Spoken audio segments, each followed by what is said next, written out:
Assalamualaikum warahmatullahi wabarakatuh. Kalau ditanya seperti apa yang mereka lakukan, saya kurang tahu persis.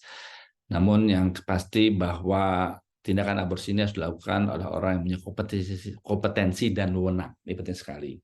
Karena kita tahu bahwa semuanya harus didasarkan ada suatu indikasi.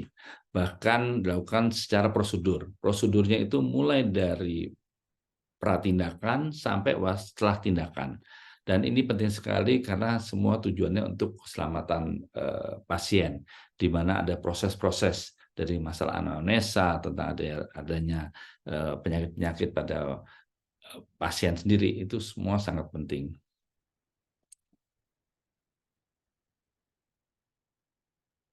Tentang resiko kesehatan, nah resiko kesehatan mungkin hal yang penting karena kita tahu semua tindakan medis mempunyai resiko. Dan resiko itu sangat penting karena kita tahu, oleh karena itu kita tahu bahwa tindakan ini harus dilakukan oleh orang-orang yang punya kompetensi dan wewenang. Bahkan harus ada indikasi medisnya. Sesuai dengan Undang-Undang Kesehatan nomor 36 nyatakan di ayat nomor 75 ayat 2 nyatakan bahwa ini pun dilakukan atas indikasi kedaruratan medis dan kehamilan akibat perkosaan. Oleh karena itu, semua tentunya mempunyai risiko. Hal-hal yang belum menyangkut risiko ini tentunya risiko medis terhadap ibunya, risiko perdarahan, risiko pembiusan, ya.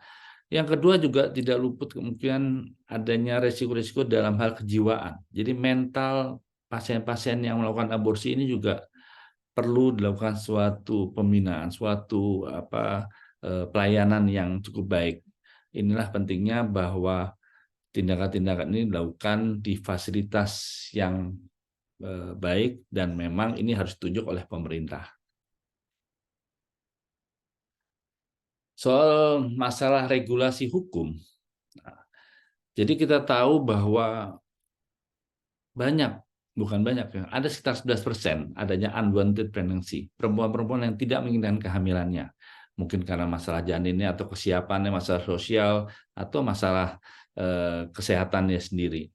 Oleh karena itu, masalah hukum ini sebetulnya sudah ada regulasi dari pemerintah, baik itu di Undang-Undang Kesehatan nomor 36, baik itu di Peraturan Pemerintah tentang Kesehatan Reproduksi nomor 61, baik di KUHP sendiri, yang bagaimana regulasi tentang masalah-masalah aborsi ini. Namun kita tahu bahwa memang harus dipilah ya, seperti yang saat ini terjadi, mana yang aborsi medisinalis, mana yang kriminalis. Ini mungkin regulasi juga harus lebih diperjelas. Yang kedua, ayo kita jalankan tentang peraturan pemerintah nomor 61 tentang kesehatan reproduksi, di mana di situ sudah tahu siapa yang berhak melakukan, bagaimana wewenangnya, dan fasilitas yang ditunjuk ini oleh pemerintah, itu semua sudah tertera, tinggal dijalankan. Siapa yang menerapkan semua, ya tentunya dari pemerintah. Kami dari profesi siap membantu, siap mendampingi bersama-sama untuk menjalankan hal tersebut. Yang ketiga tentunya perlunya edukasi dan sosialisasi pada masyarakat, karena kita tahu memang banyak masyarakat atau saya mohon maaf kalau saya sebut sebagai limbah yang membutuhkan hal-hal tersebut. Ini harus diedukasi agar ini tidak terjadi yang akhirnya bisa menjadikan masalah-masalah kriminalis seperti sekarang ini. Oleh karena itu, semua pihak harus berperan, dari Departemen Agama, Departemen Sosial, Departemen Kesehatan, ya tentunya ini untuk memberikan pelayanan terbaik agar hal-hal seperti ini tidak terjadi lagi. Terima kasih.